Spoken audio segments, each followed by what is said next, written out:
Vítajte v Bahrajne na prvej veľkej cene sezóny 2024. Toto je týždeň v F1 s Martinom Trenklerom a obzrieme sa za pretekárskym víkendom a taktiež za najdôležitejšími udalosťami uplynulého týždňa. Atmosféra v pedoku bola pekne dusná z bulváru, ktorý nás otravoval celý víkend, takže poďme pekne po poriadku. Christian Horner bol v stredu zbavený obvinení a zostáva vo funkcii šéfa týmu Red Bull Racing. Netrvalo dlho a už vo štvrtok večer niekto rozposlal šéfom tímov aj funkcionárom FIA a Liberty Media, ako aj množstvu novinárov screenshoty alebo kópie z údajnej WhatsAppovej konverzácie medzi Christianom Hornerom a dotyčnou zamestnankyňou tímu. Aj s fotkami, aj videom. Týmy chcú transparentnejšie prešetrenie zo strany FIA. Ešte ostáva veľa nezodpovedaných otázok. Čo som zistil z informovaných zdrojov, poviem neskôr v tomto videu. Už teraz upozorňujem, že nepôjde o môj názor, ale o parafrázu tvrdení zákulisných osôb, s ktorými som sa rozprával. Hornera čakajú veľmi búrlivé časy a tlak, aký v pedoku už dávno nikto nezažil. Teraz sa však obzrieme za najdôležitejšou pretekárskou časťou víkendu. Streda bol tzv. Media deň. Fotografi tu poctivo čakajú na jazdcov, ktorí postupne prichádzajú do pedoku. Posledný najčastejšie Lewis aj s tradičnou modnou prehliadkou.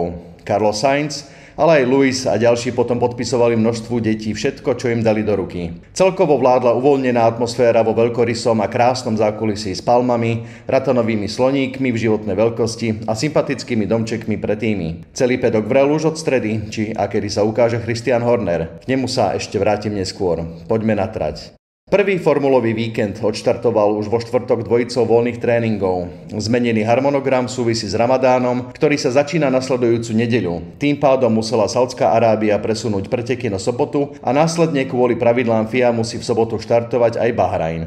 Medzi pretekmi musí byť totiž minimálne 7 dní. Už počas tréningov nás nepríjemne prekvapilo chladnejšie počasie a silný vietor, ktoré súčasné monoposty s prísavným efektom nemajú veľmi radi, rovnako ako naše veľké objektívy, keď sa snažíte držať pevnú ruku. Kvalifikačné aj pretekové simulácie na mäkkých a tvrdých zmesiach týmy absolvovali hlavne v druhom tréningu, keď slnko zapadlo a teploty klesli na hodnoty v kvalifikácii a pretekoch. Daniel Ricciardo sa nečakane ocitol na čele poradia prvého voľného tréningu pred druhým Landom Norrisom a tretím Oscarom Piastrim. Max Verstappen skončil s problémami 6. za Yukim Tsunodom a Fernandom Alonsom. Chlapci z RB a McLarenu však odjazdili svoje najlepšie časy ako jediný na mäkkých zmesiach. Lewis Hamilton potom prekvapil najrýchlejším časom v druhom voľnom tréningu pred kolegom Georgeom Russellom a šibalský úškr na tvári Tota Wolffa nenechal na seba dlho čakať. Mercedes nedokázal minulý rok vykúzliť kvalitné kvalifikačné kolo, čo by už nemal byť problém tohto auta. Hamilton bol očividne spokojný a tešil sa, že konečne sedí v poriadnom pretekárskom stroji. Russell bol vo vyjadreniach opatrnejší, no auto vraj stále trpí nadmerným poskakovaním. Tretí za nimi skončil Alonso, potom Piastri a šiestý opäť Verstappen. Bol to však klasický piatok. Nikto netušil, kto má koľko paliva v nádrži a aký výkon motora. Red Bull stlmil svoje tátoše pod kapotou a koľko vriec s pieskom niesli ostatní, prezradila až kvalifikácia. Jedno sa však dalo vyčítať už z piatkových časov pretekových simulácií. Red Bull bol ďaleko rýchlejší než druhý McLaren a tretí Mercedes. Carlos Sainz dokončil piatkový tretí voľný tréning Veľkej ceny Bahrajnu najrýchlejším časom, čím zatienil Fernanda Alonsa a Maxa Verstappena na druhom a treťom mieste. Podmienky však nejako nereflektovali večernú a chladnejšiu kvalifikáciu, čiže tréning slúžil na posledné skúšky nastavení pred hlavným programom dňa. Max Verstappen zajazdil najrýchlejší čas v Q3, aby získal prvú pole position sezóny, no s odstupom len 0,2 sekundy od druhého Charlesa Leclerca. Tretí skončil George Russell. Holandský obhajca titulu sám potvrdil, že odstupy sú menšie, no napriek problémom v tréningoch Red Bull napokon našiel správne kvalifikačné nastavenia. Charles Leclerc by so svojím najrýchlejším časom Q2 odoprel Verstappenovi pole position, no v Q3 stratil v poslednom sektore najviac času. Pripísal to na vrúb straty rytmu, keď tým prekaučoval výber zjazdených a čerstvých gúm. Mercedes obetoval kvalifikačné tempo za optimálne pretekové nastavenie. Hamilton skončil až 9. a netajil sklamanie. Russell však potvrdil, že ich V15 je v kvalifikácii veľkým skokom oproti minulému roku. Carlos Sainz skončil 4. Sergio Perez pokračoval v hľadaní strateného talentu na 5. mieste. 6. Fernando Alonso povedal, že jeho výsledok bol obrovským prekvapením po tom, čo najprv pochyboval o jednokolovom tempe Aston Martinu. Lando Norris neposkladal svoje kolo a skončil 7, no verí, že ich auto má v sebe podstatne lepšiu rýchlosť. Oscar Piastri skončil za ním 8 a za 9. Hamiltonom sa ocitol prekvapivo Nico Hülkenberg na Haase. Interný súboj v RB týme je 1-0 pre Yukiho Tsunodu, ktorý skončil 11, zatiaľ čo Ricciardo len 14. Lance Stroll 12. miestom ničím neprekvapil, na rozdiel od Alexa Albona, ktorý skončil 13. ale na Williamse. Za Ricciardom bol ešte 15. Kevin Magnussen. Q1 vyradila za úbery Bottasa Choua na 16. a 17. mieste, Sargenta na 18. a oba nešťastné sklamané Alpiny Ocona a posledného Gaslyho. Top 9 sa zmestilo do pol sekundy, na obzore sa tak črtali zaujímavé preteky. Napokon sme sa veľkých zázrakov nedočkali. Max Verstappen odštartoval prvý a skončil prvý. Uradujúci majster sveta prekročil cieľ s 22,4 sekundovým náskokom na Pereza. Zabezpečil si tak svoje 8. víťazstvo za sebou. Tretí skončil Sainz. Holanďan čelil konkurencii len po prvú zákrutu, o ktorú sa chcel deliť aj Charles Leclerc. Hneď po prvom kole si dožičil náskok vyše 1 sekundy a viac sa za seba neobzrel. Oba Red Bulli si ušetrili sadu softov, čo znamenalo 2 pitstopy s obutí mäkká, tvrdá, mäkká, zatiaľ čo ostatní sa držali stratégie mäkká, tvrdá, tvrdá. Verstappen šiel na prvú výmenu v 17. kole ako jediný, čo ešte neprezul. Perez medzi tým predbehol Russella a dostal sa na druhé miesto. Mexičan však počas pretekov bojoval s klzaním a tiež s brzdením motora. Potom musel po zvyšok pretekov držať Sainza na úzde. Španiel na Ferrari už predtým predbehol svojho tímového kolegu Leclerca a aj Russella. Hoci strácal na Pereza menej ako 2 sekundy, nikdy ho vážne neohrozil. George Russell aj Lewis Hamilton mali problémy s pohodnou jednotkou. Russell sa preto napokon prepadol na 5. miesto. Hamilton tiež stratil čas najprv súbojmi s Alonzom a k tomu bojoval s prasknutou sedačkou, no napokon sa zbavil Alonza a Piastriho a skončil 7.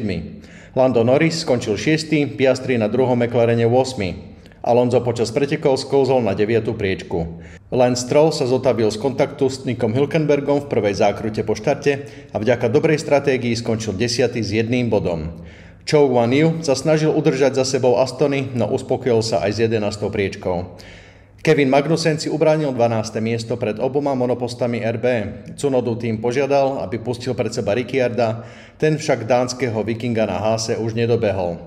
Alex Albon bojoval s chybným motorom rovnako ako oba Mercedesy. Skončil 15. pred Hülkenbergom, ktorý sa prepadol po kolízii so Strollom. Zatiaľ čo duo Alpine Esteban Ocon a Pierre Gasly nedokázali viac ako 17. a 18. miesto. Zároveň sme sa dozvedeli, že technický riaditeľ Alpine Matt Harman aj šéf aerodynamiky Dirk de Beer podali výpovede už pred mesiacom. Valtteri Bottas skončil pred posledným 20. Loganom Sargentom, ktorý bojoval s pokazenou elektronikou na volante.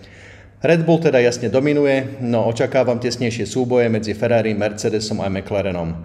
Okruh v Gide bude úplne iný. A ešte prehľad najdôležitejších správ za uplynulý týždeň.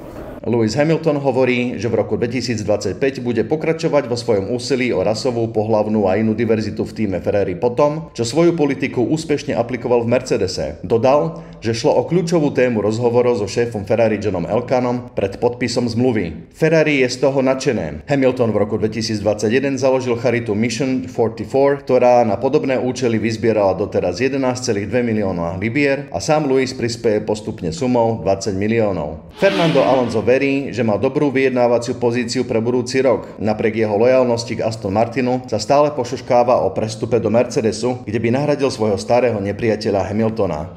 Vedenie Formuly 1 dohodlo so sponzorom DHL predĺženie zmluvy na niekoľko ďalších sezón. DHL zabezpečuje logistiku celého cirkusu už 20 rokov a je jedným z mála partnerov, ktorých dohodol ešte Bernie Ecclestone. Formula 1 riskuje väčšie rozdiely v štartovom poli, ak bude tlačiť na zrušenie zákazníckych tímov, tvrdí RB tým.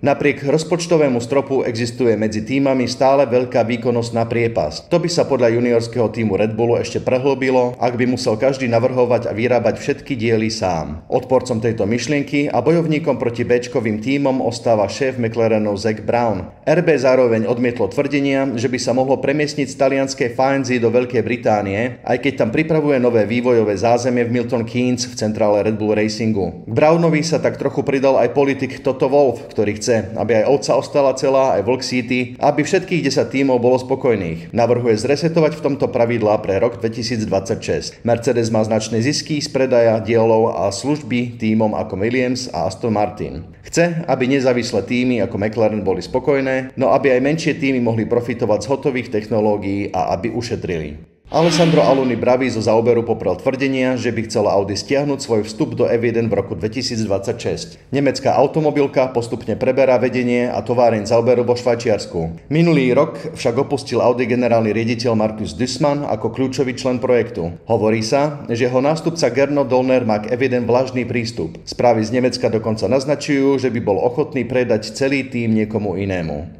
Max Verstappen nie je žiaden fanúšik šprintového formátu, to všetci vieme. No upravený harmonogram šprintov má podľa neho viac logiky, pretože týmy môžu aspoň meniť nastavenia pred sobotnou kvalifikáciou na hlavné preteky.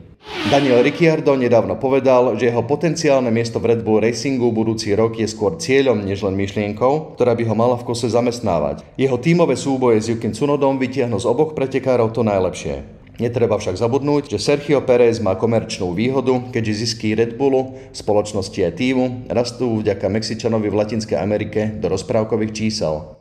Celkové medziročné tržby Formuly 1 vzrástli aj vďaka veľkej cene v Las Vegas o 25%, z 2,5 na 3,2 miliardy amerických dolárov, pričom prevádzkový zisk vzrástol o 64% z 239 miliónov na 392 miliónov dolárov. Celkové platby rozdelené medzi 10 tímov zrástli z 1,16 miliardy dolárov na 1,2 miliardy, čo predstavuje nárast o 5%.